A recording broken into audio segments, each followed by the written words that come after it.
सास के साथ सोने वाली बहू। रजनी और अमर की शादी को अभी कुछ ही महीने हुए थे। अमर अपनी पत्नी रजनी से बहुत प्यार करता था।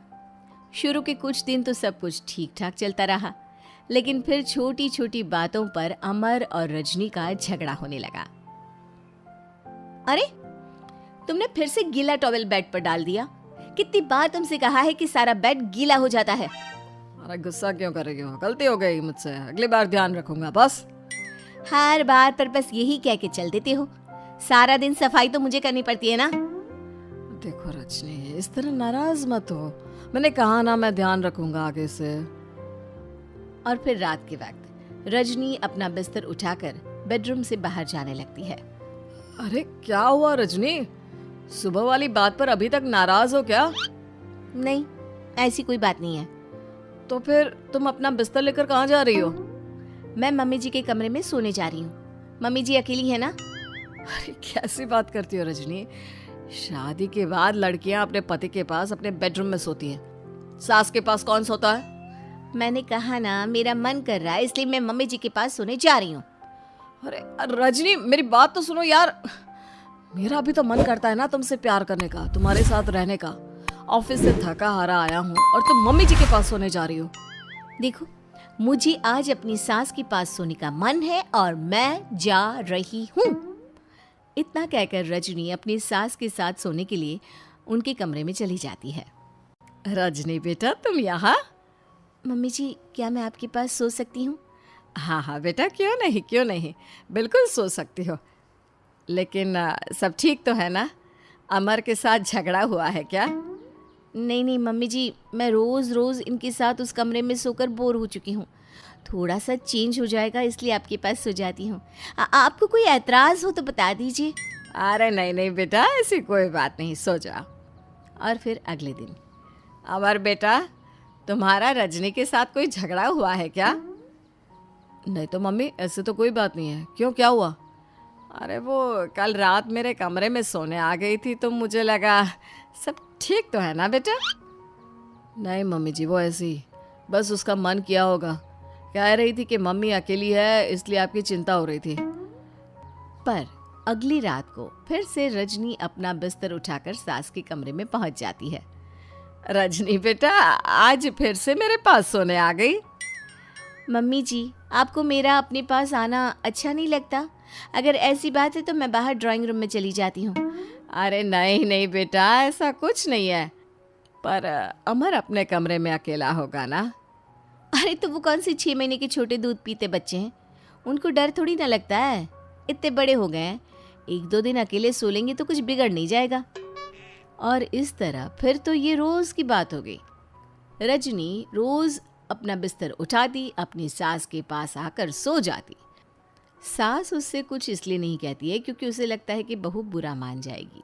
एक दिन सुबह सुबह, माँ मेरे लिए चाय बना दो, ऑफिस जाने का टाइम हो रहा है। अरे बेटा, तो रजनी से क्यों नहीं कह देते? मुझे उससे बात करने का बिल्कुल भी मन नहीं है। अरे आखिर क्या बात है बेटा, तुम इतने उदास क्यों लग रहे हो? देखो ना माँ, आजकल रजनी का बिहेवियर मुझे कुछ समझ में नहीं आ रहा। रोज़ रात को आपके पास आकर सो जाती है। अगर उसे मेरी परवाह नहीं तो मुझे भी कोई फ़र्क नहीं पड़ता। अमर गुस्से में ही घर से ऑफिस चला जाता है। ये देखकर सास बहुत दुखी हो जाती है। और फिर अगले दिन, मम्मी जी, मैं आ गई आपके पास सोने। हाँ बहू, सो जाओ। पर वो क्या है ना, आज मेरा पुरानी फिल्में देखने का बड़ा मन कर रहा था। कोई बात नहीं, सो जाओ, मैं पिक्चर देखती रहूँगी। ठीक है मम्मी जी। रजनी की सास तेज आवाज में अपने कमरे में टीवी चलाकर रखती है। इसकी वजह से रजनी को नींद नहीं आती, लेकिन वो पूरी रात करवट बदल बदल कर सोने की कोशिश करती रहती है। सास को लगता है कि अब रजनी उसके कमरे में सोने नहीं आएगी, लेकिन अगली रात फिर रजनी उसके कमरे में सोने के लिए पहुंच जाती है। मम्मी जी, मैं आ गई। अरे बेटा, मुझे लगा कि कल तुम ठीक से सो नहीं पाई थी। जाओ अपने कमरे में आराम से सो जाओ ना बेटा। अरे नहीं मम्मी जी, कोई प्रॉब्लम नहीं है। इतना कहकर रजनी फिर से अपनी सास के कमरे में सो जाती है। आधे घंटे बाद, बेटा जरा मेरे पैरों पर तेल तो लगा दे। ठीक है मम्मी जी।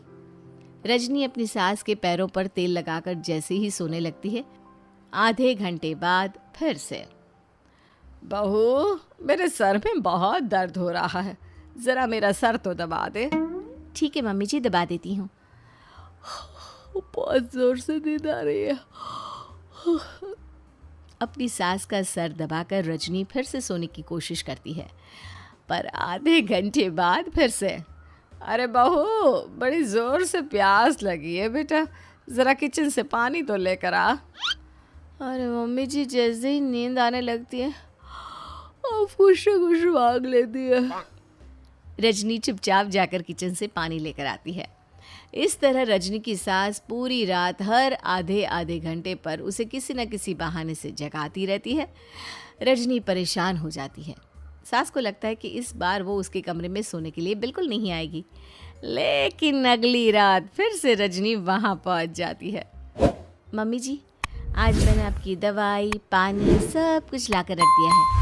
अब आप प्लीज़ चुपचाप सो जाइएगा और मुझे भी सोने दीजिएगा। देखिए, 2 रातों से ना मैं सो ही नहीं पाई हूँ। अच्छा ठीक है बेटा, सो जा। थोड़ी देर के बाद रजनी की सास बहुत ज़ोर ज़ोर से खर्राटे लेना शुरू करती है। खर्राटे इतने तेज़ होते हैं कि रजनी के कानों में दर्द होने लगता है। हे भगवान, मम्मी जी को क्या हो गया है? क्या करूँ, कहाँ जाऊँ मैं? परेशान होकर रजनी वापस अपने कमरे में जाती है। रजनी, आज तो बहुत दिनों के बाद अपने बेडरूम में सोने आई हो। आ जाओ। वैसे भी तुम्हारे बिना मेरा मन नहीं लगता। क्या करती, तुम्हारी मम्मी के खर्राटों ने तो मेरी नींद उड़ा कर रखी है। अब मुझे यहीं पर सोना पड़ेगा। अगली सुबह, अरे रजनी बेटा, रात को कहाँ चली गई थी? मैं तुम्हें कितना ढूंढ रही थी, मैं तो डर ही गई थी। मेरी बहू न जाने कहाँ चली गई। कहाँ जाती मम्मी जी, अपने कमरे में गई थी। और आजकल ना आप मुझे जानबूझकर बहुत परेशान करती हैं। अगर मुझसे कोई गलती हो गई हो तो सीधे सीधे क्यों नहीं कह रही हैं? 3 रात हो गई है, मुझे ठीक से नींद भी नहीं आती।